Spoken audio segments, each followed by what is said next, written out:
В настоящий момент в республике насчитывается 1116 мечетей, 200 религиозных учреждений находятся на стадии возведения. Это в 1000 раз больше, чем, например, в 1986 году.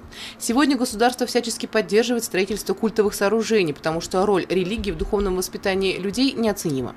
Есть большие достижения, но вместе с этим существуют и определенные проблемы, которые не отметить нельзя. Кризис традиционного общества привел к пониманию того, что религиозные деятели фактически оказались не готовыми противостоять агрессивным идеям из-за рубежа и давать иное толкование шариатским наукам.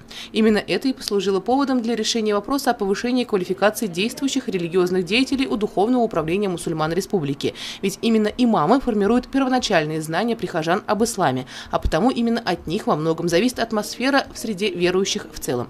Не так давно в Сибае прошла аттестация имамов Зауралья, а сегодня они приехали не только участвовать на круглом столе и посмотреть мастер-класс об организации обучения основам ислама, но и получить заветные удостоверения участников дистанционных курсов повышения квалификации.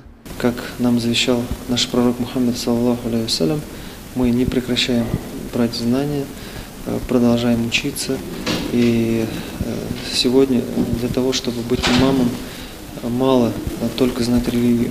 Сегодня для того, чтобы быть имамом, нужно знать еще и психологию, быть дипломатом, знать законы, знать конституцию и уметь взаимодействовать с другими организациями, религиями и с органами государственной власти.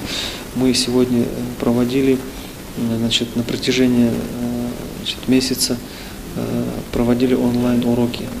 Наши имамы, сидя дома, через монитор учились, и мы сегодня очень благодарны Башкирскому педуниверситету имени Мифтахиддина Акмуллы, что они согласились провести такие чудесные курсы повышения квалификации для наших имамов. Башкирский государственный педагогический университет имени Мифтахиддина Акмуллы уже не первый год реализует федеральный проект по подготовке специалистов с углубленным знанием истории и культуры ислама. И очень здорово, что сегодня в Сибае, в столице Зауралья, мы проводим сразу несколько мероприятий. Это и круглый стол, и мастер-класс, и завершение образовательной программы «Теория и практика управления мусульманской религиозной организацией». Сегодня наши слушатели, а их 50 человек, это имамы Мухтасибы Зауралья, получат удостоверение о повышении квалификации. Надеемся на плодотворное сотрудничество как с Духовным управлением мусульман Республики Башкортостан, так и с представителями Зауралья.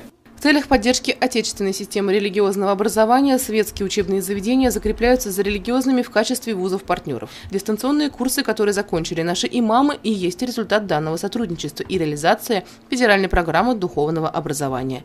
На мероприятии особое место было отведено обсуждению пунктов так называемого нового закона Яровой, который устанавливает четкие, порой и строгие требования к деятельности представителей духовенства. Конечно, данный законопроект вызвал бурное обсуждение в обществе, но в конечном итоге он все же был принят.